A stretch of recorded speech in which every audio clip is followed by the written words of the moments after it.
फिरवे पेटे ही निश्चित या 5 मिनिटात पोहोची। आज આપણે સમજી લેવું है तो આપણે एक भी 35 वर्षे तारा छुएलो है तो एक जीव तारा छुवाय आपण थाका नाही तुझी माँ तुमने विनंती है।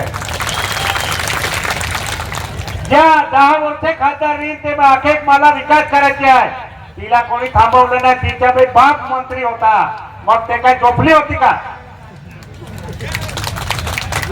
विजूभाऊ मला माफ करा मी काय बोलणार तुम्ही स्टेजवर आहेत मला नाही सांगायचे का दादा आहे बोलायचे नाही कारण आमचा रामभाऊ बोलत होते तेव्हा तुम्ही बोलले का मी एक जबाबदारी व्यक्ती इथे पोहोचले आहे त्या नंदुरबारच्या विषयाने काढायचे पण ते नंदुरबारची घाण आम्हाला साफ करायची आहे। ज्या हिना गावीसाठी मी रात्रंदिवस एक केला 3 वेळा राबलो आता सुद्धा माझे सर्व शिवसैनिक इमानदारीने राबले। तुम्ही सांगता ना का रामबाबूला सांगत होते तुम्ही बोलायचे नाही। अरे तुम्ही विजय गावीचा जे बॅनर आहे त्याच्यावर तुमच्या जिल्हा अध्यक्षाचा फोटो आहे का? तुम्ही आम्हाला सांगता ना मग हा जिल्हा अध्यक्ष आहे ते विजय कुमार गावीचा बॅनर आहे त्याच्यावर आहे का? अरे ते कोणाचं होणार नाही आणि ते मी तुम्हाला सांगतो ते भारतीय जनता पार्टीचे नाही आहे। का सांगतो तुम्हाला ज्या दिवशी मी वाढदिवसला गेलो होतो गावी साहेबांकडे मला झाले पार्टीवाले असेच आहे म्हणे आपल्याला अपक्ष लढायचे हे तुम्ही कसं काय तिकीट देऊन दिला नाही ते सगळेच अपक्ष राहणार होते आणि म्हणून तुम्ही भाजप नाही सांगायचे मी तुम्हाला हे सांगतो आणि विनंती करतो। आणि तुम्ही सुद्धा ज्यांना असं वाटतं का सर्व जिल्हा आमचा आहे विजू दादा सारखा एक व्यक्ती इथे बसला आहे त्यांचा बाप पहिलेपासून त्या राजकीय क्षेत्रात होते आणि त्यांचा नाव लकीत होता त्याचा मुलगा आहे विजू दादा आपला समोर आहे तो सुद्धा त्यांच्यापेक्षा कमी नाही। माझ्यासारखा एक सामान्य व्यक्ती आज तुमच्या समोर एक विधान परिषद आमदार आहे आम्हाला काही सगळ्यांना काय असे समजून घेतलं आहे का अख्खा महाराष्ट्रामध्ये या नंदुरबार जिल्ह्यामध्ये बाप विधानसभा अध्यक्ष है आजोबा विधानसभा काका विधानसभा मुलगी बहिणी जिल्हा परिषद आणि ते माझी झाली तरी इथे आले सर्वात पेक्षा मी तुम्हाला सगळ्यांना विनंती करतो 10 वर्षात आपल्याला लुटला आहे 10 वर्षात आपल्याला लुटला आहे त्याच्या जे पैशांची गुरमी आहे ना ते गुरमी सगळी आता 20 तारखेला उतरून द्यायची ती आहे ना गावीची। एवढे पैसे कुठून आले ते इथे विजूभाऊ माफ करा ते गावित साहेबने लुटलेले पैसे इथे येऊ नये लोकांना साडी देणार लोकांना पैसे देणार असं मला माहिती आहे। ते एक वेळा माझ्या तालुक्यात येऊन वाटा तुमची साडी गुंडाळून तुमच्या डोक्यातने बांधून दिलं तर आमच्या पारवी नाही ज्यांच्यासाठी राबतो तर त्यांच्या टेंगडे तोडण्यासाठी ती आमच्या पारवी सक्षम आहे हे तुम्हाला सांगून देतो। मी जेव्हा तुमच्या मत मागण्यासाठी गेलो तेव्हा या डोक्यावर कफन बांधून फिरत होतो की माझी हिना गावीत निवडून यायला पाहिजे ते जर माझ्या विरुद्ध मध्ये आले तर ते विसरून जायला पाहिजे हा नंदुरबार नाही हा अक्कलकुवा धडगावचा जळगावमध्ये आम्ही जेव्हा ज्याच्यासाठी काम करतो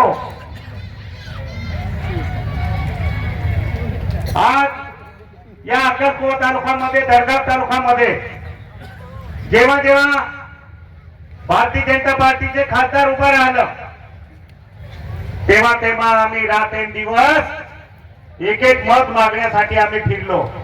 2014 मध्ये प्रत्येक ठिकाणी विजूभाऊ मी ते 14 मध्ये बी 1 नंबरचा पारधारक होतो त्याच्यानंतर मी 2019 मध्ये बी मेन पारधारक त्यांचा होतो आणि आता तर तुमचे भाजपवाले बी त्यांच्या पाठीची नाही होते येऊ द्या त्यांच्या पाठीची कोणी नाही भारतीय जनता पार्टी वाले होते तेव्हा मी आमच्या पार्टीच्या पाठीशी होतो म्हणून ते मातली आहे। आज पैसे वाटून राहिले ते चढलेले बोकडे चढलेले पाडे बांधता बांधता खुटावर मरून गेले ते पैसे गुंतलेले आहे ते त्यांच्या बापाचे नाही, आपले बापाचे आहे.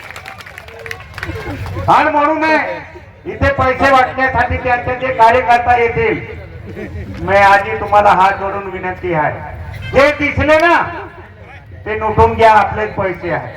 पैशांची गुरमी आहे, दुसरा कोणी नाही. इथे सर्व आदिवासी समाज ज्यांच्यासाठी मी लढण्यासाठी मरण्यासाठी उभा राहतो, तो समाज माझ्या पाठीशी आहे. हिना गावीत आले की विजय गावीत आले, कोणाला घाबरायची गरज नाही. जेव्हा समाजाचा विषय असतो तेव्हा या समाजासाठी मी विधान परिषद असेल का रोडवर असेल, माझ्या या महाराष्ट्रामध्ये 13 जिल्ह्यामध्ये पेशा भरती होती आणि 13 जिल्ह्यामध्ये पेशा भरती असताना लोकांचा प्रश्न पडला का आमची नोकरीचे काय.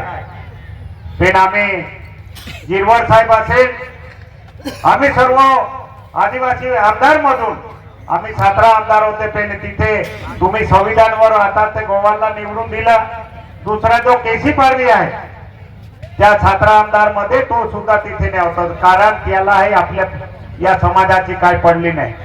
जेवढी हिना गावीत खाऊन खाऊन खाऊन पोट फुगला आहे, आता सर्व पोट फाडायचे आहे आपल्याला, खाल्लेल्या पोटला.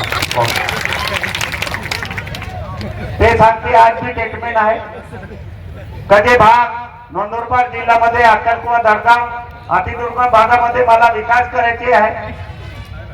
मग 10 लाखाचे काम एका खासदार निधीमध्ये अक्कलकुवा तालुक्यामध्ये दिला किंवा दडगाव तालुक्यामध्ये दिला, ते पहिले सांग. अरे तुम्हाला आता जेव्हा टक्केवारी देता, टक्केवारी ते टक्केवारी घेतल्याशिवाय कोणता कार्यकर्त्याला सोडत नाही. तुमचा पाठीशी राबलेला असेल, तो सरपंच असेल तरी त्याच्याकडे तुमचे 10% पाहिजे. 10% दिले ते 10% खाल्लेले पोवरून पोट फुगला आहे. आता तुम्हाला 20 तारखेच्या तुमचं सगळं पोट साफ करून देऊ. आणि त्याच्यासाठी माझा सर्व आदिवासी समाज इथे गोळा झाला. किती लुटायचे. आता विजूभाऊ याच मैदानामध्ये गावित साहेबने नीना गावितने एक कार्यक्रम ठेवला.